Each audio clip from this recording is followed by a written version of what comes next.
청각장애를 가진 딸의 기괴한 그림이 범죄 조직의 암호로 쓰인다는 사실을 모른 채 부와 성공을 쫓던 아버지가 딸을 구하기 위해 해악에 맞서 싸우는 이야기입니다. 지금 시작합니다. 사연 시작 전 구독과 좋아요를 눌러주세요. 이제 사연 시작하겠습니다. 서울 변두리 반지하 단칸방이었습니다. 벽엔 곰팡이가 피어있고 천장 구석엔 물이 샌 자국이 얼룩져 있었지요. 그 좁은 방에서 민석이라는 사내가 살고 있었습니다. 낮에는 미술관 경비원으로, 밤에는 특수청소 일을 했습니다. 특수청소라 함은 고독사 현장을 치우는 일이었지요.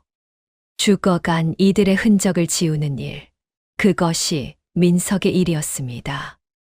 어느 날 밤, 민석은 청소를 마치고 돌아오는 길이었습니다. 골목 쓰레기장을 지나다가 문득 발걸음을 멈추었지요. 누군가 버린 캔버스가 눈에 들어왔기 때문이었습니다. 너무나 멀쩡해서 민석은 그것을 주워들었습니다. 집에 돌아와 닦고 햇빛에 말렸지요. 그리고는 그것을 딸아이에게 내밀었습니다. 소영이라는 이름의 딸이었습니다. 태어날 때부터 소리를 듣지 못하는 아이였지요.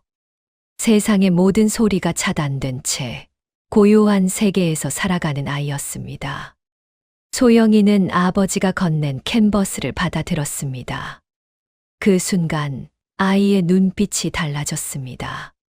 소영이가 그리는 그림은 기이했습니다. 밝은 색은 거의 없고 검은색과 붉은색이 뒤엉켜 있었습니다. 마치 악몽을 캔버스에 쏟아붓는 것 같았습니다. 형체를 알 수 없는 검은 덩어리들이 화면을 가득 채웠습니다. 그 사이로 핏빛 같은 붉은 선들이 갈라지며 뻗어나갔지요. 보는 이로 하여금 등골이 서늘해지는 그림이었습니다. 민석은 그 그림들이 섬뜩했습니다. 대체 이 어린 것이 무슨 생각을 하며 이런 그림을 그리는 것인지. 밤마다 그림 앞에 서면 알 수 없는 두려움이 밀려왔지요. 하지만 민석은 아무 말도 하지 않았습니다. 딸아이가 웃는 순간은 오직 그림을 그릴 때뿐이었기 때문입니다. 붓을 든 소영이의 얼굴에는 세상 어디에도 없는 행복한 얼굴이었습니다. 민석은 그 모습을 지켜보며 생각했습니다. 소리 없는 세상에서 살아가는 이 아이에게 그림은 유일한 목소리일지도 모른다고. 비록 그 목소리가 어둡고 무섭더라도 막을 수는 없는 것이라고. 소영이를 위해서. 그래서 민석은 묵인했습니다. 쓰레기장에서 캔버스를 주워다 주고 싸구려 물감을 사다 주었지요. 그것이 가난한 아비가 해줄 수 있는 전부였습니다. 반지하 방 한쪽 벽에는 소영이의 그림들이 쌓여갔습니다. 검고 붉은 악몽들이 차곡차곡 포개어졌지요. 민석은 그것들을 바라보며 가끔 한숨을 내쉬곤 했습니다. 언젠가는 이 아이에게 햇빛 드는 방을 마련해주고 싶었습니다. 좋은 물감과 새 캔버스를 실컷 사줄 수 있는 아버지가 되고 싶었지요. 하지만 현실은 늘 그 꿈을 비웃기만 했습니다. 그날 밤도 민석은 특수청소를 마치고 돌아왔습니다. 방문을 열자 소영이가 새 그림 앞에 앉아 있었지요. 이번에도 검은색과 붉은색이 뒤엉킨 그림이었습니다. 민석은 딸의 어깨를 가만히 두드렸습니다. 소영이가 고개를 돌려 아버지를 올려다보았지요. 그 아이의 눈동자에는 세상 모든 고요가 담겨 있는 듯 했습니다. 민석은 서툰 손짓으로 물었습니다. 배고프지 않냐고, 밥 먹었냐고. 소영이는 고개를 끄덕이며 미소 지었습니다. 그 미소 하나에 민석의 하루 피로가 녹아내렸습니다. 비록 곰팡이 핀 반지하 단칸방이었지만 딸과 함께라면 버틸 수 있을 것 같았습니다. 창밖으로 가로등 불빛이 희미하게 스며들었습니다. 반지하 방에서는 그마저도 절반밖에 보이지 않았지요. 그래도 두 부녀는 그 희미한 빛 아래서 하루를 마감했습니다. 민석은 오랫동안 마음에 품어온 생각이 있었습니다. 딸의 그림을 누군가에게 보여주고 싶다는 것이었지요. 비록 기이하고 섬뜩하지만 분명 무언가가 있다고 느꼈기 때문입니다. 그래서 어느 날 민석은 용기를 냈습니다. 자신이 근무하는 미술관의 큐레이터를 찾아간 것이었지요. 소영이의 그림 몇 점을 들고서 말입니다. 큐레이터는 40대 중반의 말쑥한 남자였습니다. 비싼 정장을 빳빳하게 차려입고 안경 너머로 세상을 내려다보았지요. 민석은 그 앞에 서자 괜히 주눅이 들었습니다. 저기 실례지만 좀 봐주시겠습니까? 민석은 조심스럽게 그림들을 펼쳐 보였습니다. 큐레이터는 처음에는 귀찮다는 듯 힐끗 쳐다보았지요. 그러나 그림을 본 순간 그의 표정이 일그러졌습니다. 그는 그림들을 한 장 한 장 넘겨보았습니다. 검고 붉은 색채가 난무하는 소영이의 그림들이었지요. 형체 없는 어둠과 핏빛 선들이 뒤엉킨 작품들이었습니다. 한참을 들여다보던 큐레이터가 입을 열었습니다. 그의 목소리에는 경멸이 가득했지요. 민석은 그 순간 심장이 얼어붙는 것 같았습니다.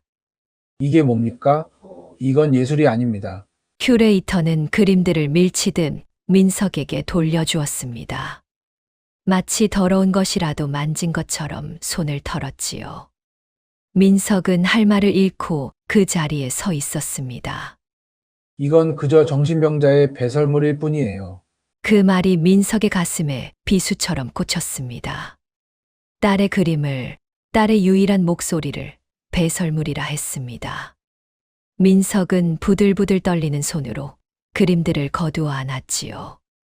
아무 말도 하지 못하고 돌아서는 민석의 등 뒤로 목소리가 들렸습니다. 경비원이 주제넘게 이런데 끼어들지 마시오. 민석은 이를 악물고 걸음을 옮겼습니다. 그날 밤 민석은 쪽방 근처 허름한 술집에 앉아 있었습니다.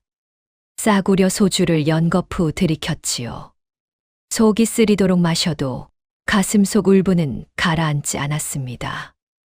옆자리 취객들의 웃음소리가 귀를 찔렀습니다. 민석은 고개를 숙인 채 혼잣말을 중얼거렸지요. 술에 절은 목소리가 허공에 흩어졌습니다. 돈이 없으면 재능도 병이야. 그 말은 스스로에게 하는 저주 같았습니다. 가난한 아비 밑에서 태어난 죄로 딸의 재능이 병이 되었다고. 민석은 또 한 잔을 들이키며 눈을 질끈 감았습니다. 만약 돈이 있었더라면 어땠을까요? 좋은 선생을 붙여주고 제대로 된 교육을 시켰다면, 그러면 소영이의 그림도 예술로 인정받았을까요? 하지만 현실은 냉혹했습니다. 반지하 방에서 주운 캔버스에 싸구려 물감으로 그린 그림. 그것을 누가 예술로 봐주겠습니까? 민석은 주머니에서 구겨진 명함을 꺼냈습니다. 아까 그 큐레이터가 던지듯 준 것이었지요. 다시는 찾아오지 말라는 의미였을 겁니다. 그는 그 명함을 한참 들여다보았습니다. 그리고는 힘없이 주먹을 쥐었지요. 명함이 구겨지며 손바닥에 자국을 남겼습니다. 술집을 나온 민석은 비틀거리며 집으로 향했습니다. 골목 가로등이 희미하게 길을 밝혀주었지요. 축축한 밤 공기가 술 냄새와 뒤섞여 코끝을 찔렀습니다. 반지하 방에 도착하니 소영이는 이미 잠들어 있었습니다. 캔버스 옆에 붓을 쥔 채로 고꾸라져 잠들어 있었지요.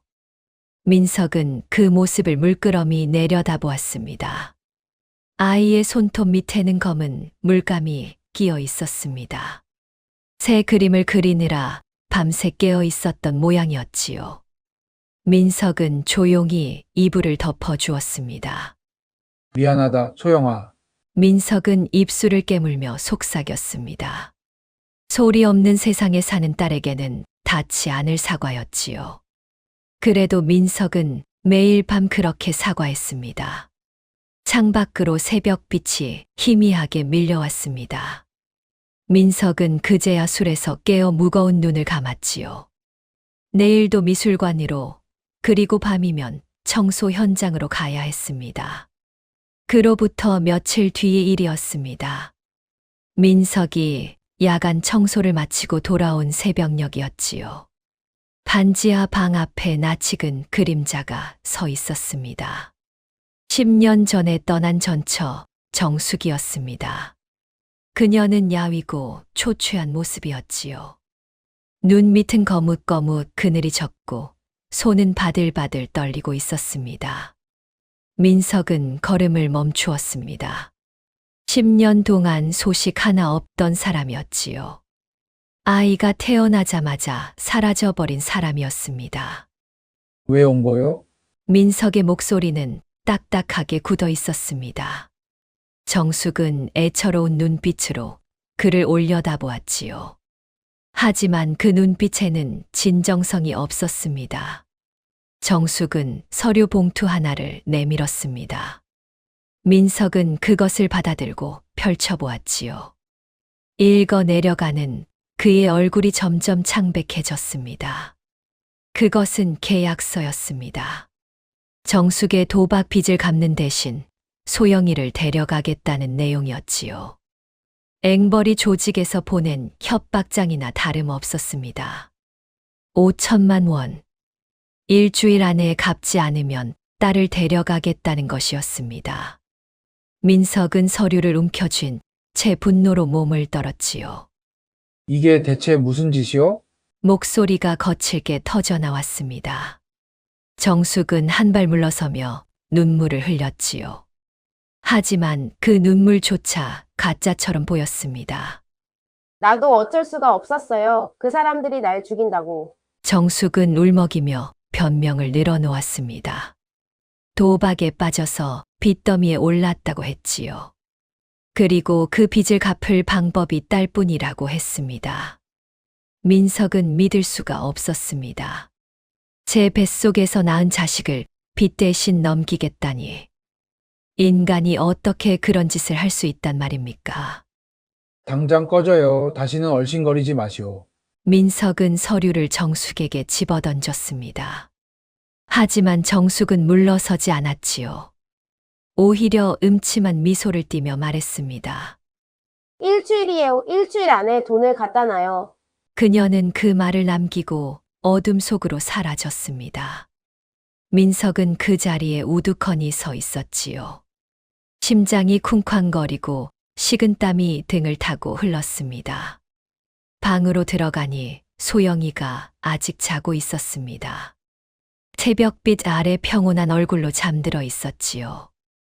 민석은 그 모습을 바라보며 다짐했습니다. 무슨 일이 있어도 이 아이만은 지키겠다고. 그 어떤 악마가 와도 넘겨주지 않겠다고. 하지만 어떻게 해야 할지 막막하기만 했습니다. 5천만 원이라니 그것은 민석에게 천문학적인 금액이었습니다. 아무리 허리띠를 졸라매도 모을 수 없는 돈이었지요. 미술관 월급과 청소 일당을 합쳐도 턱없이 부족했습니다. 민석은 방구석에 쭈그리고 앉아 머리를 싸맸습니다. 은행은 무담보 대출을 해줄 리 없었지요. 아는 사람에게 손을 벌릴 형편도 못 되었습니다.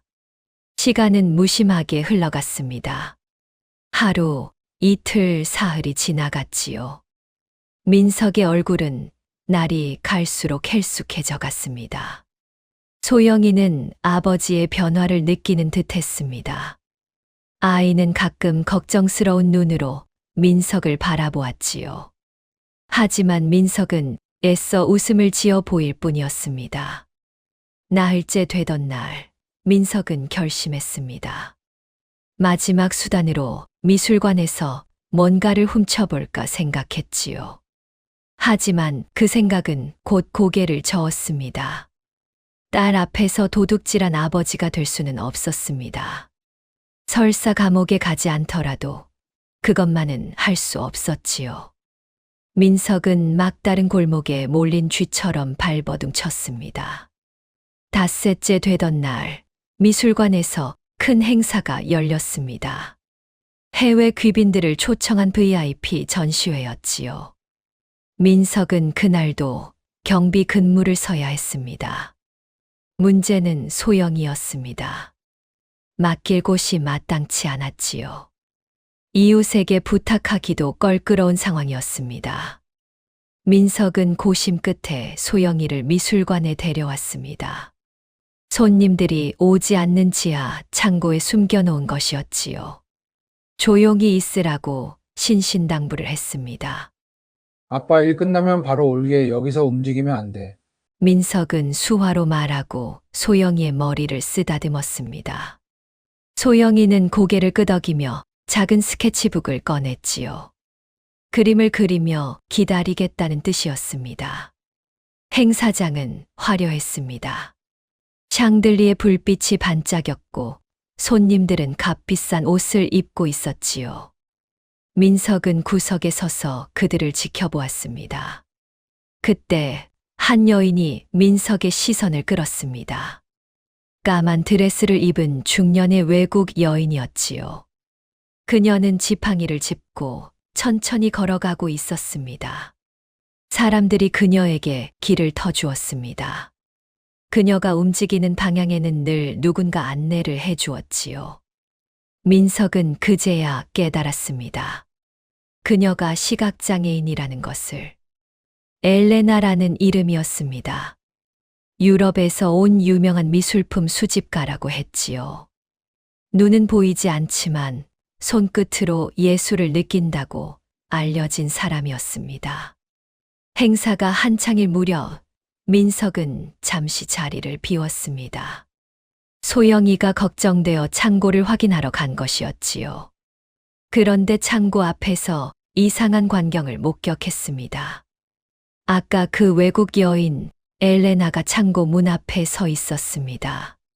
지팡이를 거둔 채 코를 킁킁거리고 있었지요. 마치 무언가 냄새를 맡는 듯한 모습이었습니다. 민석은 당황하여 다가갔습니다. 저기 실례합니다만 여긴. 엘레나가 천천히 고개를 돌렸습니다. 물감 냄새가 나요. 신선한 물감. 그녀의 목소리는 낮고 부드러웠습니다. 민석은 어찌해야 할지 몰라 우물쭈물했지요. 엘레나는 이미 창고 문을 열고 안으로 들어서고 있었습니다. 창고 안에서는 소영이가 그림을 그리고 있었습니다. 스케치북에 또다시 검고 붉은 색채를 쏟아붓고 있었지요.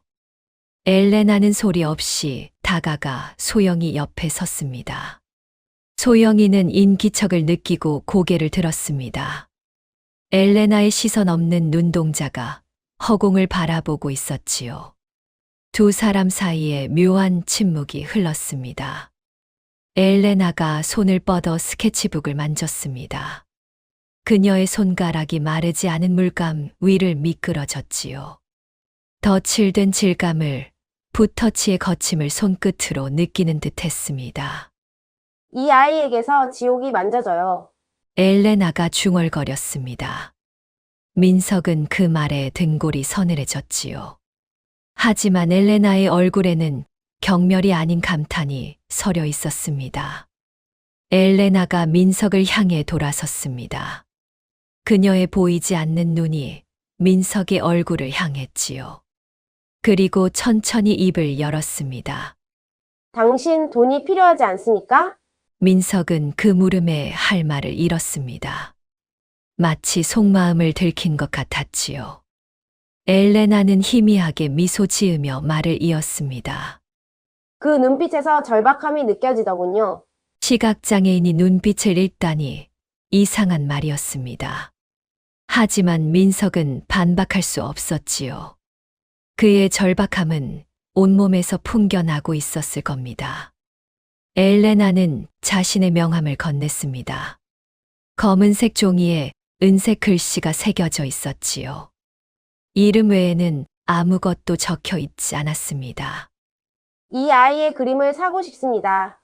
민석은 귀를 의심했습니다. 미술관 큐레이터가 배설물이라고 조롱하던 그 그림을 이 여인이 사겠다고 했습니다. 대신 조건이 있어요. 엘레나의 목소리가 낮아졌습니다.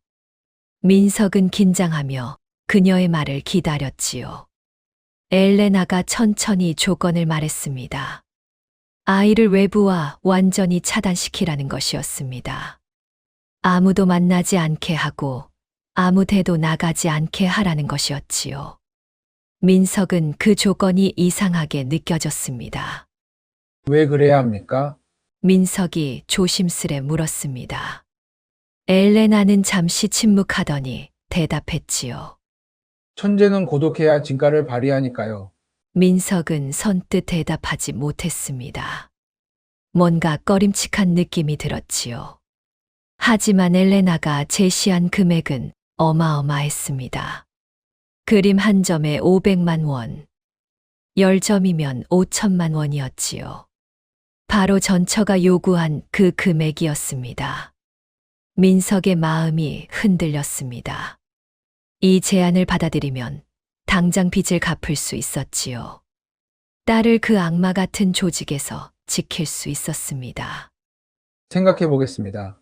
민석은 간신히 그 말만 하고 창고를 나왔습니다. 머릿속이 복잡했지요.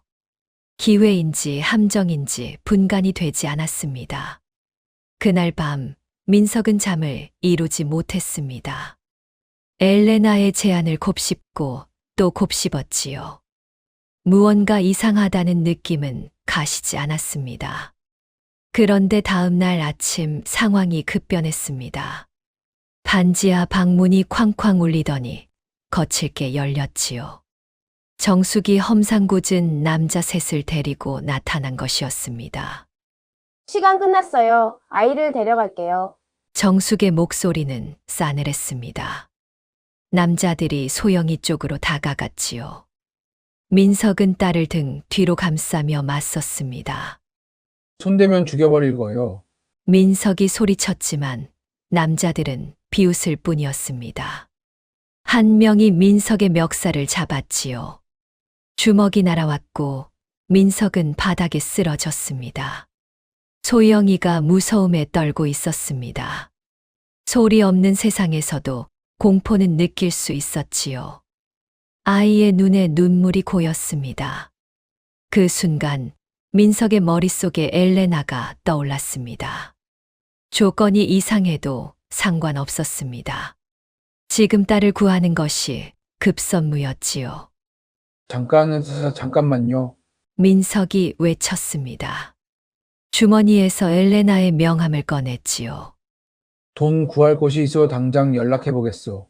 남자들이 잠시 멈칫했습니다.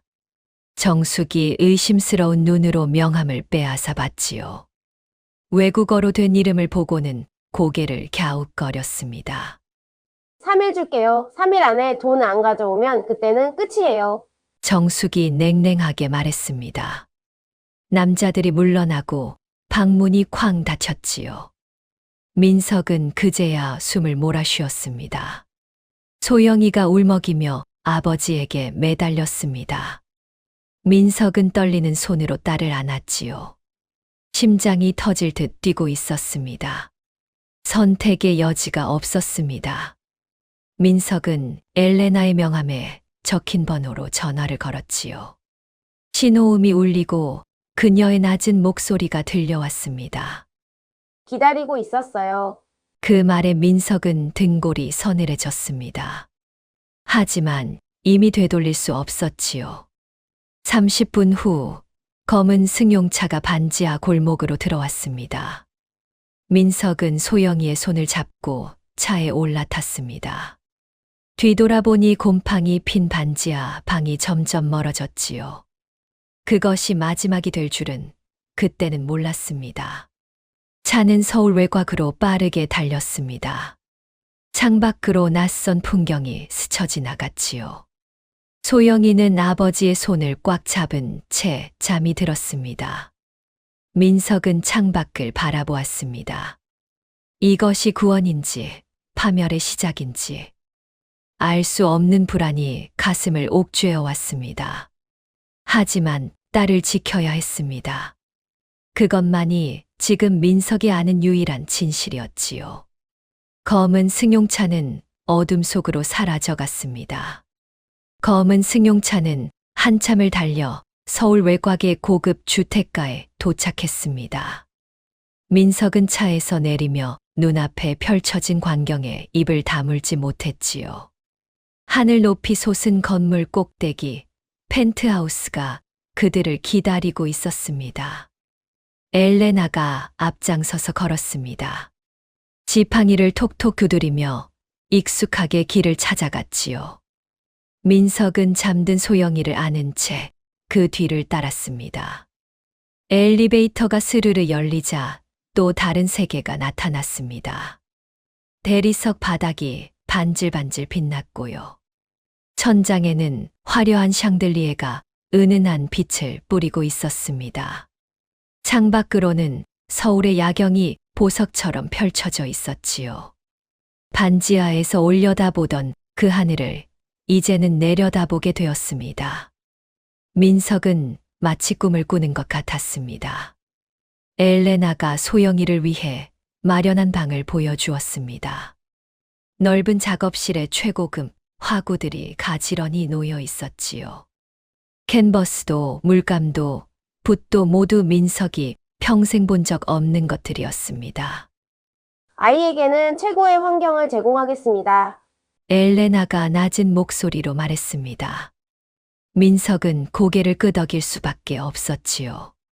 딸에게 이런 환경을 만들어주는 것이 평생의 꿈이었으니까요. 다음 날 엘레나는 약속대로 거액의 선금을 건넸습니다. 5천만 원이 든 봉투를 받아든 민석의 손이 떨렸지요. 평생 만져본 적 없는 큰 돈이었습니다. 민석은 곧바로 전처를 찾아갔습니다. 돈을 내밀자 정숙의 얼굴이 환해졌지요. 그녀는 돈을 받아들고는 휙 돌아서 사라져 버렸습니다. 딸을 팔아넘기려 했던 여자였습니다.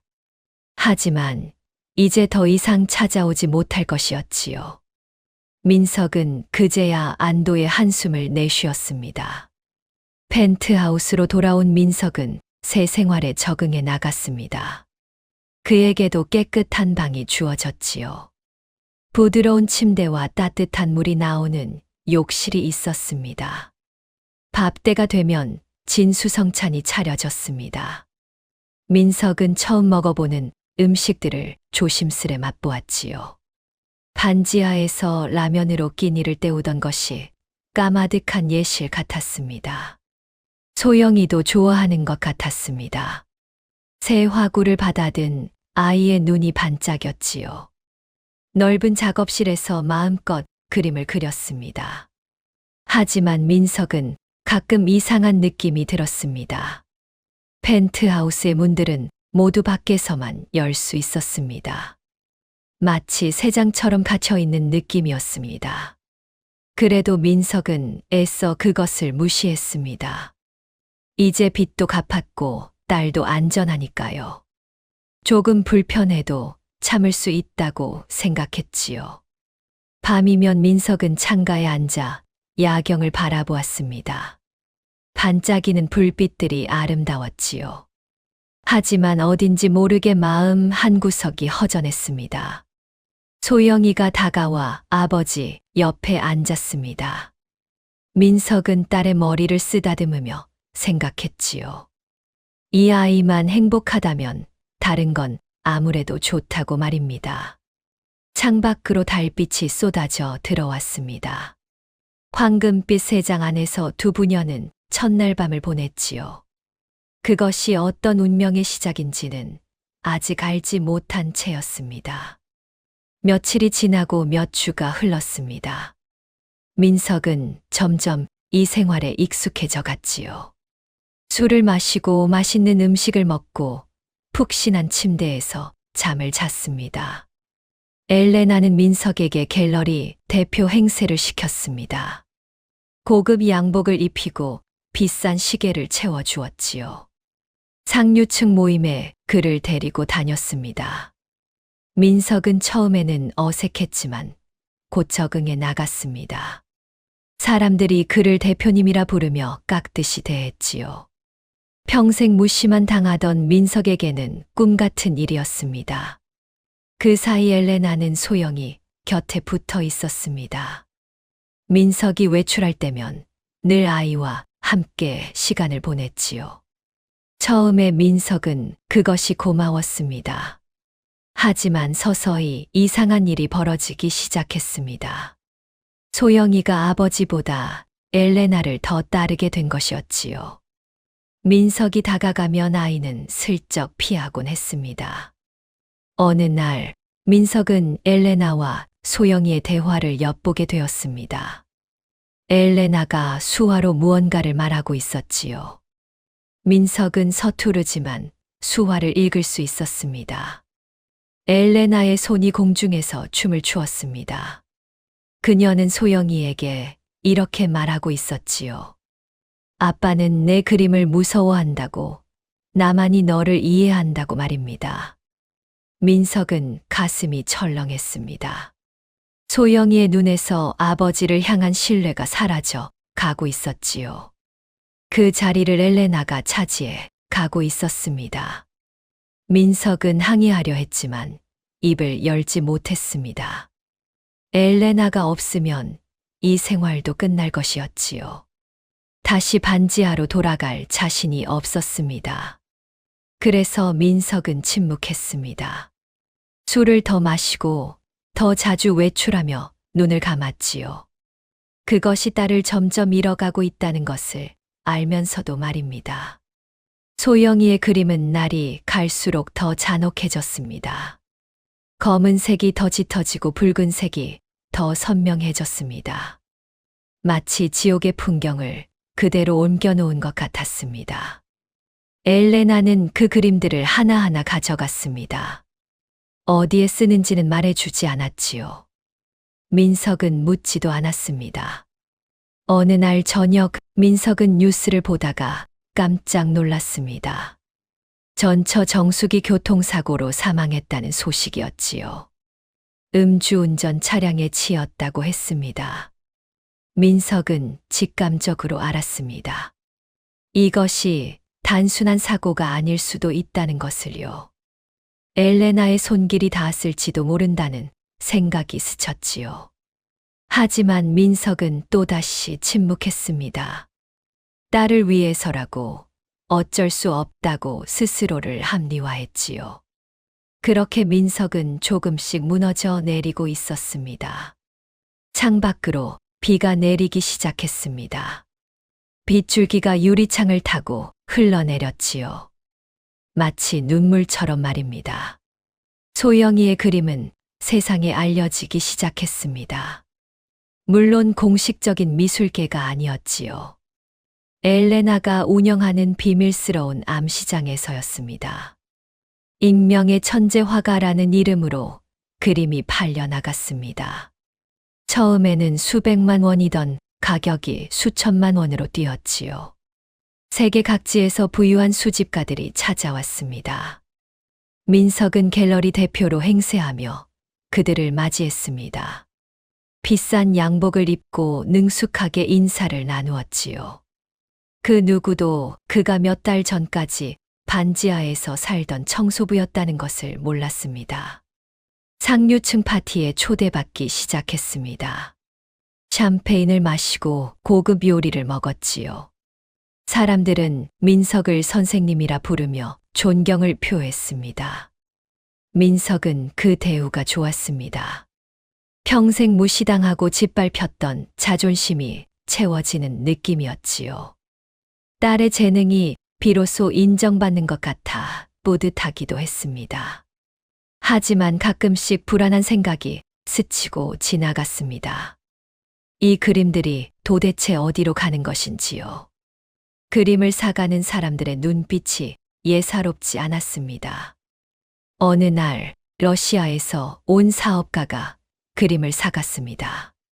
그는 그림을 보며 의미심장한 미소를 지었지요. 마치 그림 속에서 무언가를 읽어내는 것 같았습니다. 민석은 엘레나에게 슬쩍 물어보았습니다. 이 그림들이 정말 예술 작품으로만 팔리는 것인지요?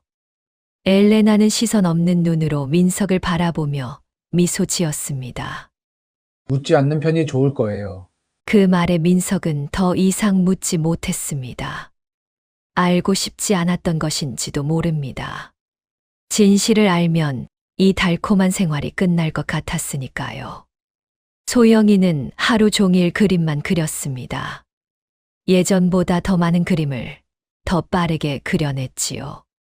엘레나가 옆에서 무언가를 속삭이면 아이의 붓은 더 빨라졌습니다. 민석은 그 모습이 불편했지만 애써 외면했습니다. 딸이 행복해 보인다고 원하는 것을 하고 있다고 생각했지요. 그것이 스스로에게 하는 거짓말이라는 것을 알면서도 말입니다. 밤이 되면 민석은 술에 취해 잠들곤 했습니다. 취기가 오르면 모든 것이 흐릿해졌지요. 불안함도, 죄책감도, 두려움도 다 잊을 수 있었습니다. 그렇게 몇 달이 지나갔습니다. 민석은 점점 더 깊이 수렁에 빠져들었지요. 황금빛 세장 안에서 서서히 영혼을 잃어가고 있었습니다. 어느 날 오후, 민석은 우연히 엘레나의 서재에 들어가게 되었습니다. 평소에는 굳게 닫혀 있던 문이 열려 있었습니다. 호기심에 발을 들여놓은 민석은 주위를 둘러보았습니다. 서재는 온통 책과 서류로 가득했습니다. 그런데 책상 위에 놓인 작은 상자가 눈에 띄었지요. 그 안에는 특이하게 생긴 안경이 들어 있었습니다. 민석은 무심코 그 안경을 집어들었습니다. 렌즈가 보라색으로 빛나는 특수 안경이었지요. 장난삼아 그것을 쓰고 벽에 걸린 그림을 바라보았습니다. 그 순간 민석의 눈이 크게 떠졌습니다. 그림이 완전히 다르게 보였기 때문이었지요. 소영이의 검고 붉은 그림 속에서 무언가가 떠올랐습니다. 처음에는 믿을 수 없었습니다. 안경을 벗었다가 다시 쓰기를 몇 번이나 반복했지요. 하지만 볼 때마다 같은 것이 보였습니다. 무질서해 보이던 붓터치 속에 숫자들이 숨어 있었습니다. 좌표처럼 보이는 숫자들이 그림 전체에 정교하게 박혀 있었지요. 날짜도 있었고 금액으로 보이는 숫자들도 있었습니다.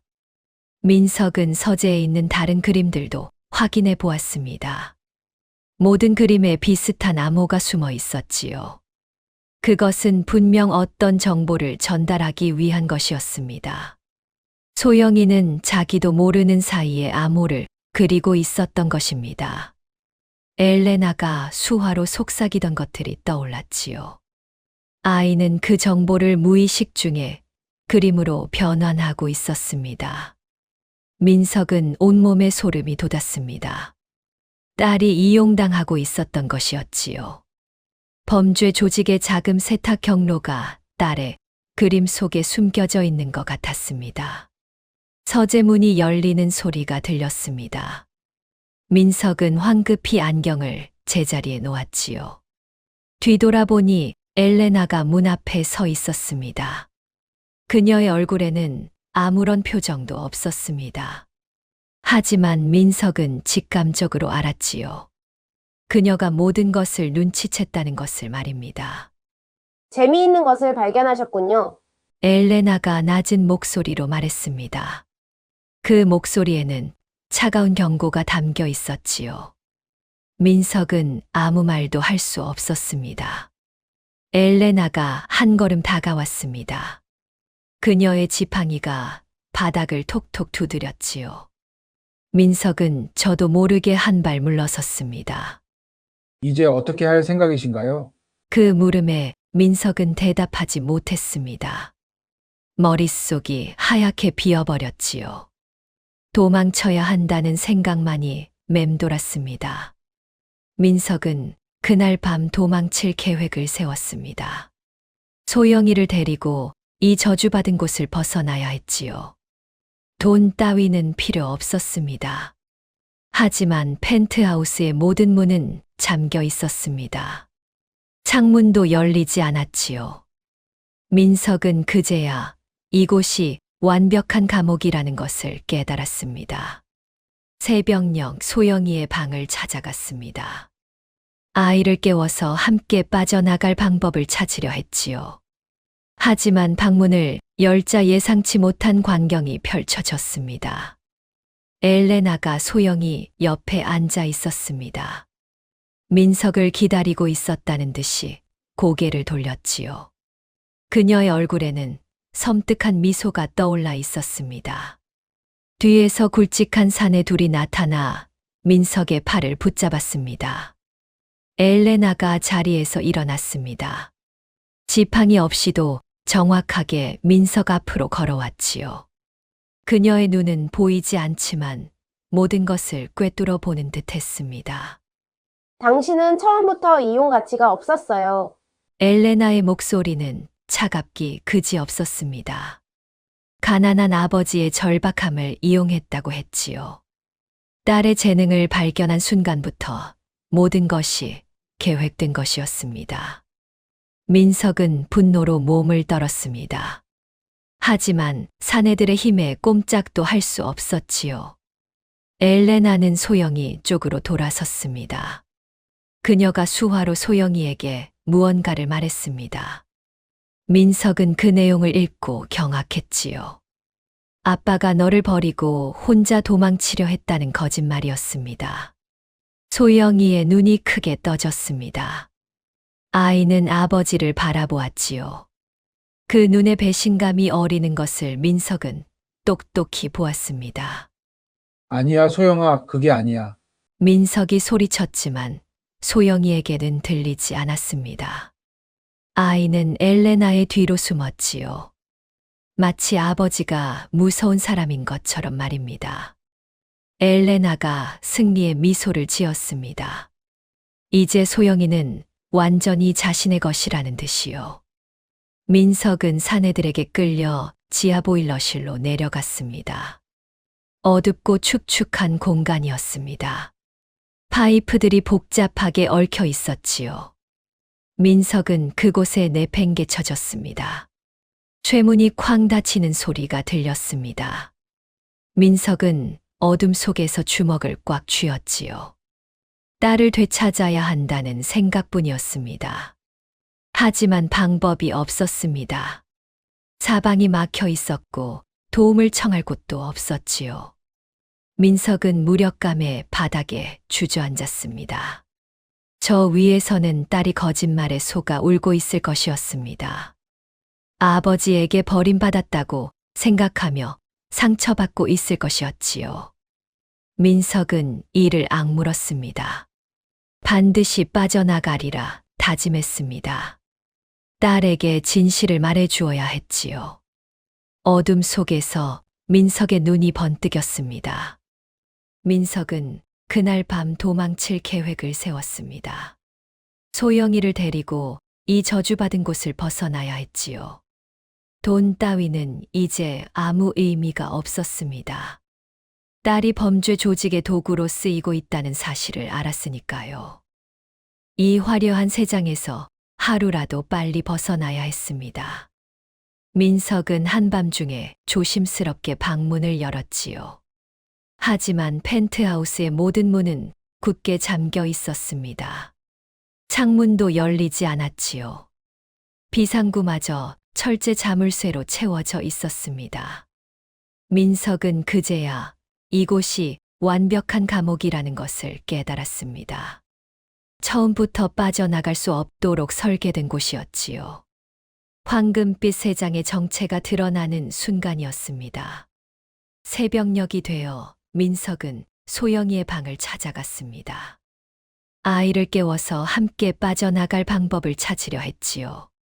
어떻게든 딸에게 진실을 알리고 싶었습니다.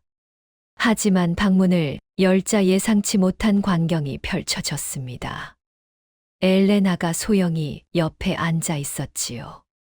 마치 민석을 기다리고 있었다는 듯이 천천히 고개를 돌렸습니다. 그녀의 얼굴에는 섬뜩한 미소가 떠올라 있었습니다. 눈은 보이지 않지만 모든 것을 알고 있다는 표정이었지요. 민석은 저도 모르게 한 발 물러섰습니다. 그 순간 뒤에서 굵직한 사내 둘이 나타나 민석의 팔을 붙잡았습니다. 엘레나가 자리에서 천천히 일어났습니다. 지팡이 없이도 정확하게 민석 앞으로 걸어왔지요. 그녀의 발걸음에는 한치의 망설임도 없었습니다. 당신은 처음부터 이용 가치가 없었어요. 엘레나의 목소리는 차갑기 그지없었습니다. 가난한 아버지의 절박함을 처음부터 이용했다고 했지요. 미술관에서 딸의 그림 냄새를 맡은 순간부터 모든 것이 계획된 것이었습니다. 전처가 빚쟁이를 대동하고 나타난 것도 우연이 아니었지요. 엘레나가 뒤에서 조종한 일이었습니다. 민석을 궁지에 몰아 스스로 세장에 들어오게 만든 것이었지요. 민석은 분노로 온몸을 부들부들 떨었습니다. 하지만 사내들의 힘에 꼼짝도 할 수 없었지요. 엘레나는 천천히 소영이 쪽으로 돌아섰습니다. 그녀가 수화로 소영이에게 무언가를 말했습니다. 민석은 그 내용을 읽고 경악했지요. 아빠가 너를 버리고 혼자 도망치려 했다는 거짓말이었습니다. 소영이의 눈이 크게 떠졌습니다. 아이는 믿을 수 없다는 표정으로 아버지를 바라보았지요. 그 눈에 배신감이 어리는 것을 민석은 똑똑히 보았습니다. 아니야, 소영아, 그게 아니야. 민석이 소리쳤지만 소영이에게는 들리지 않았습니다. 소리 없는 세상에 사는 아이였으니까요. 아이는 눈물을 글썽이며 엘레나의 뒤로 숨어버렸습니다. 엘레나가 승리의 미소를 지었습니다. 이제 소영이는 완전히 자신의 것이라는 듯이요. 민석은 사내들에게 끌려 지하 보일러실로 내려갔습니다. 어둡고 축축한 공간이었습니다. 녹슨 파이프들이 복잡하게 얽혀 있었고 곰팡이 냄새가 진동했지요. 민석은 그곳에 내팽개쳐졌습니다. 쇠문이 쾅 닫히는 소리가 울렸습니다. 자물쇠가 철컥 채워지는 소리도 들렸지요. 민석은 캄캄한 어둠 속에서 주먹을 꽉 쥐었습니다. 보일러실에 갇힌 지 하루가 지났습니다. 민석에게는 물 한 모금, 밥 한 술 주어지지 않았지요. 어둠 속에서 시간의 감각마저 사라져갔습니다. 파이프 사이로 스며드는 희미한 빛이 낮인지 밤인지를 알려줄 뿐이었습니다. 민석은 벽에 기대앉아 소영이 생각만 했지요. 지금쯤 그 아이는 어떻게 지내고 있을까요? 아버지에게 버림받았다고 생각하며 울고 있을 것이었습니다. 엘레나의 거짓말을 믿고 상처받고 있을 것이었지요. 그 생각에 민석은 가슴이 찢어지는 듯 했습니다. 이틀째 되던 날, 쇠문이 열렸습니다. 엘레나가 사내들을 대동하고 나타났지요. 그녀의 손에는 작은 유리병이 들려 있었습니다. 좋은 소식이 있어요. 엘레나가 나직이 말했습니다. 그녀의 목소리에는 잔인한 기쁨이 서려 있었지요. 민석은 불길한 예감에 몸이 굳었습니다. 엘레나가 말하기를 큰 거래가 성사되었다고 했습니다. 중동의 거대 조직에서 대량의 암호, 그림을 주문했다고 하더군요. 일주일 안에 20점의 그림이 필요하다는 것이었습니다. 그래서 작업 속도를 높여야 해요. 엘레나가 유리병을 흔들어 보였습니다. 그 안에는 투명한 액체가 담겨 있었지요. 민석은 그것이 무엇인지 직감적으로 알았습니다. 환각제였습니다. 소영이에게 환각제를 투여해서 더 빠르게 그림을 그리게 하려는 것이었지요. 민석은 사내들의 소나귀에서 벗어나려 몸부림쳤습니다. 이 악마 같은 년, 내 딸한테 손대면 죽여버릴 거야. 민석이 고함을 질렀습니다. 하지만 사내들의 힘에 제압당하고 말았지요. 엘레나는 비웃음을 띠며 고개를 저었습니다. 협박할 처지가 아니잖아요. 엘레나가 손짓하자 사내 하나가 민석의 멱살을 움켜쥐었습니다. 주먹이 날아와 민석의 얼굴을 강타했지요. 코에서 피가 터져 나왔습니다. 그때 보일러실 문 쪽에서 인기척이 느껴졌습니다. 민석이 고개를 돌리자 소영이가 서 있었습니다. 아이는 창백한 얼굴로 이 광경을 지켜보고 있었지요. 엘레나가 소영이를 데려온 것이었습니다. 아버지가 얼마나 무력한 존재인지 보여주려고 한 것이었지요. 소영이의 눈에 눈물이 차올랐습니다. 엘레나가 소영이에게 수화로 말했습니다. 말을 안 들으면 아버지가 다칠 거라고요. 아이는 공포에 질려 고개를 끄덕였습니다. 민석은 절망감에 눈앞이 캄캄해졌습니다. 딸을 볼모로 협박하다니 이보다 비열한 짓이 있을까요? 하지만 저항할 힘이 없었습니다. 그런데 그 순간이었습니다. 소영이가 갑자기 엘레나의 허리춤에서 무언가를 집어들었지요. 그것은 작은 과도였습니다. 아이는 그 칼날을 자신의 손등에 들이댔습니다. 그리고 엘레나를 똑바로 바라보았지요. 말은 할 수 없었지만 그 눈빛이 모든 것을 말해 주었습니다. 그림을 못 그리게 되면 아빠를 놓아줄 거냐고요. 제 손을 망가뜨리면 더 이상 이용 가치가 없어지지 않겠냐고요. 소영이는 그렇게 자신을 인질로 삼아 아버지를 지키려 한 것이었습니다. 사내들이 달려들어 소영이의 손에서 칼을 빼앗았습니다. 다행히 깊은 상처는 나지 않았지요. 하지만 손등에는 가느다란 핏줄이 흘러내렸습니다. 민석은 그 광경을 보며 눈물을 흘렸습니다. 딸이 자신을 지키려고 스스로를 해치려 했다니요. 그 어린 것이 얼마나 큰 고통 속에 있었는지 비로소 깨달았습니다. 소영이는 다시 위층으로 끌려갔습니다. 민석은 또다시 보일러실에 홀로 남겨졌지요. 하지만 이번에는 무언가 달랐습니다. 딸의 희생을 본 순간 민석의 마음 속에서 불길이 일어났습니다. 오랫동안 꺼져 있던 불씨가 다시 타오르기 시작한 것이었지요. 민석은 어둠 속에서 두 눈을 부릅떴습니다. 그는 자신이 얼마나 한심한 아비였는지 깨달았습니다. 돈과 안락함에 눈이 멀어 딸의 고통을 외면했었지요. 소영이가 엘레나에게 잠식당하는 것을 보면서도 술에 취해 있었습니다. 딸을 사람으로 보지 않았습니다. 재능으로, 때로는 짐으로 여겼을 뿐이었지요. 그 어린 것의 마음을, 영혼을 한 번도 들여다본 적이 없었습니다. 민석은 보일러실을 둘러보기 시작했습니다. 어둠에 익숙해진 눈으로 주위를 살폈지요. 녹슨 파이프들, 배관 설비들, 그리고 청소용 약품들이 눈에 들어왔습니다. 그 순간 민석의 머릿속에 무언가가 스쳤습니다. 특수청소부 시절에 배운 지식이었지요. 고독사 현장을 치우며 익혔던 것들이 떠올랐습니다. 청소용 약품들을 섞으면 어떤 일이 벌어지는지 알고 있었습니다.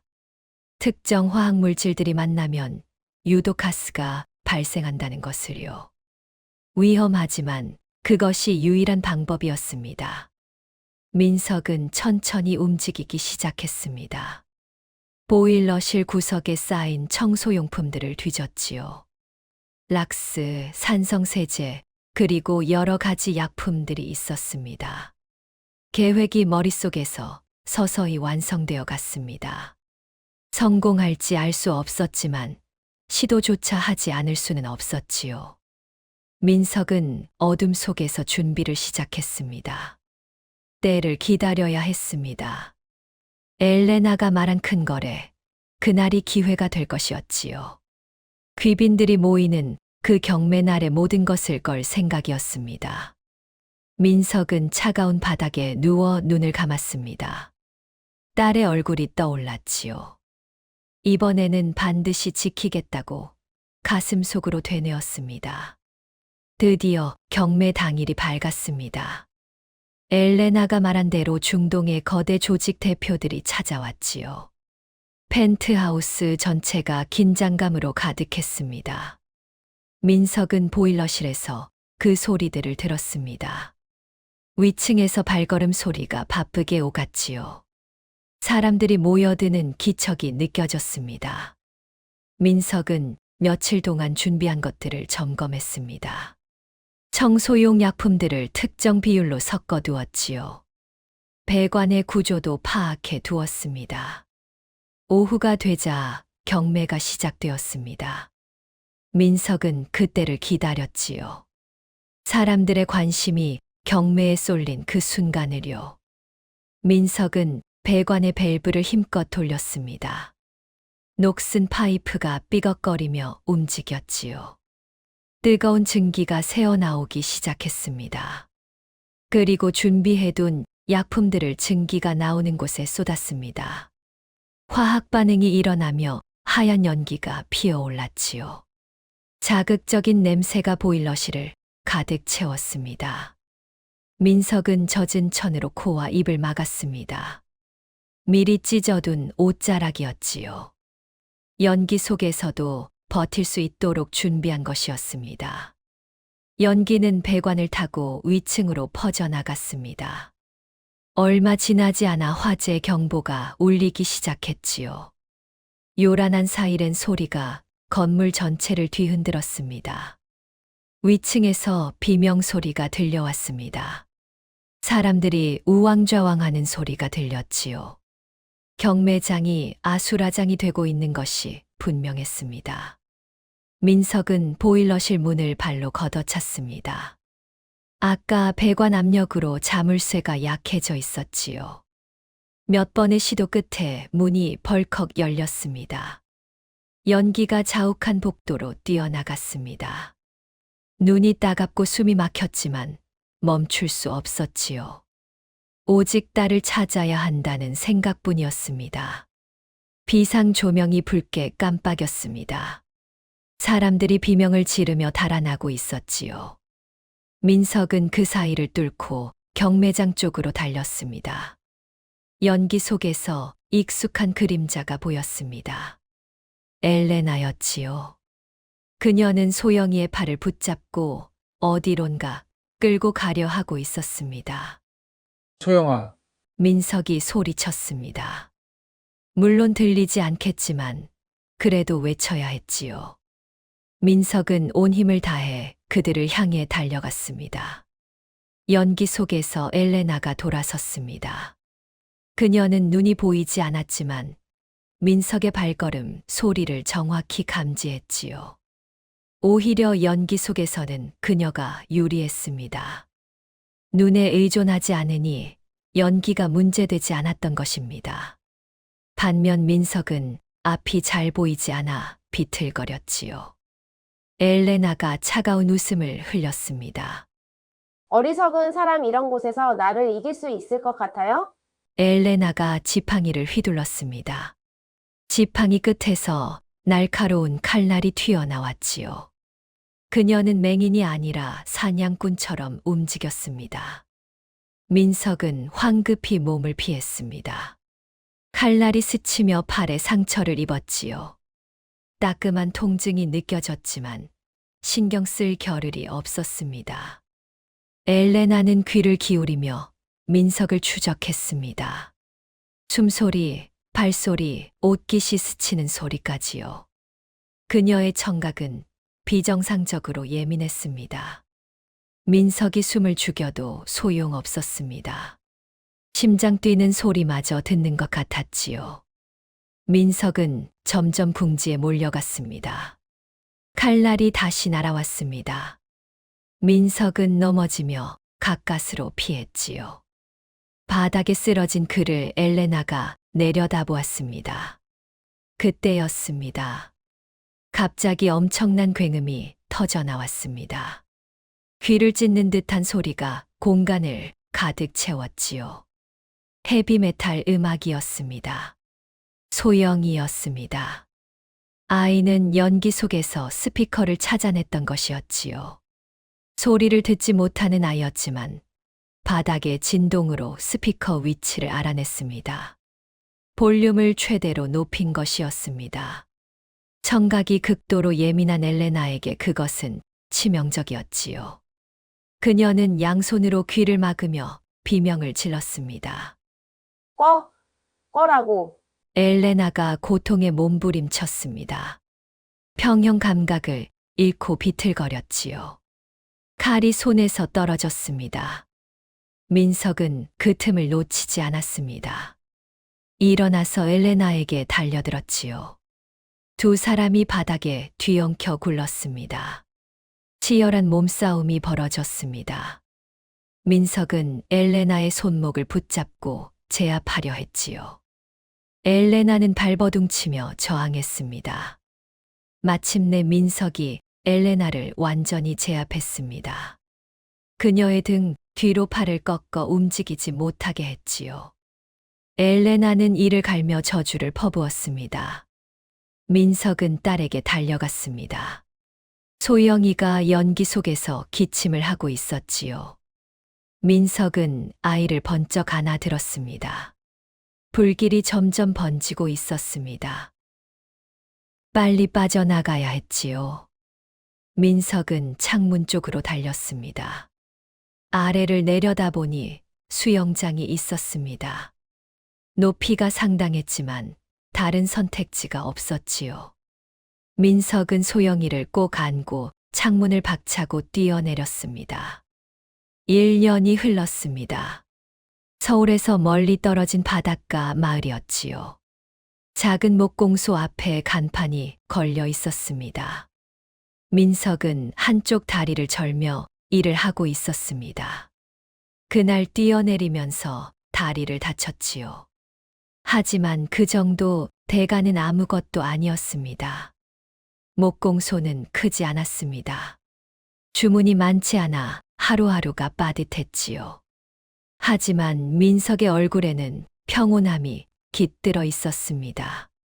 더 이상 불로소득을 바라지 않았습니다. 손으로 나무를 깎고 땀 흘려 일하는 것이 좋았지요. 그것이 진짜 삶이라는 것을 이제야 알게 되었습니다. 소영이는 더 이상 그림을 그리지 않았습니다. 물감과 캔버스를 멀리한 지 오래되었지요. 그 대신 다른 것에 빠져 있었습니다. 나무 조각이었습니다. 아버지 옆에서 작은 나무 조각들을 만들었지요. 색채가 아닌 질감을, 환각이 아닌 실제를 만지는 것이었습니다. 소영이가 깎아낸 조각들은 소박했습니다. 새, 물고기, 작은 집 같은 단순한 모양들이었지요. 하지만 그 안에는 따뜻함이 담겨 있었습니다. 더 이상 악몽 같은 검은색과 붉은색은 없었습니다. 나무 본연의 색, 자연 그대로의 결이 전부였지요. 소영이는 그것만으로도 충분히 행복해 보였습니다. 어느 날 오후 두 부녀는 바닷가에 앉아 있었습니다. 일을 마치고 함께 산책을 나온 것이었지요. 수평선 너머로 해가 천천히 기울고 있었습니다. 파도 소리가 잔잔하게 들려왔습니다. 소영이에게는 들리지 않았지만 발끝에 닿는 물결의 감촉은 느낄 수 있었지요.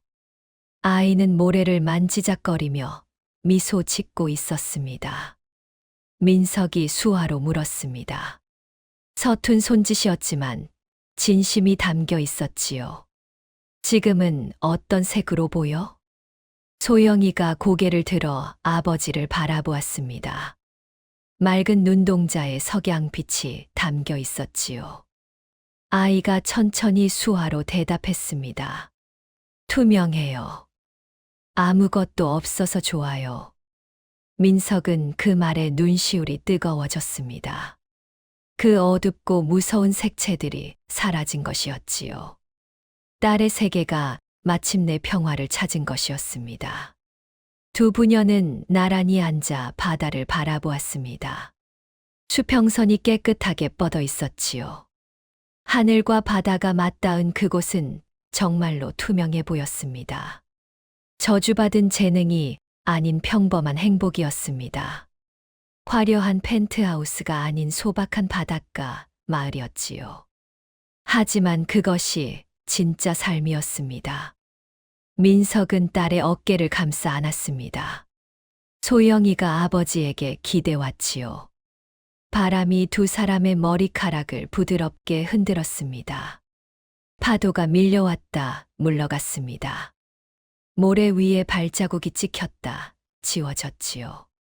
그렇게 시간은 고요히 흘러갔습니다. 해가 수평선 너머로 사라졌습니다. 하늘이 붉게 물들었다가 서서히 어둠이 내렸지요.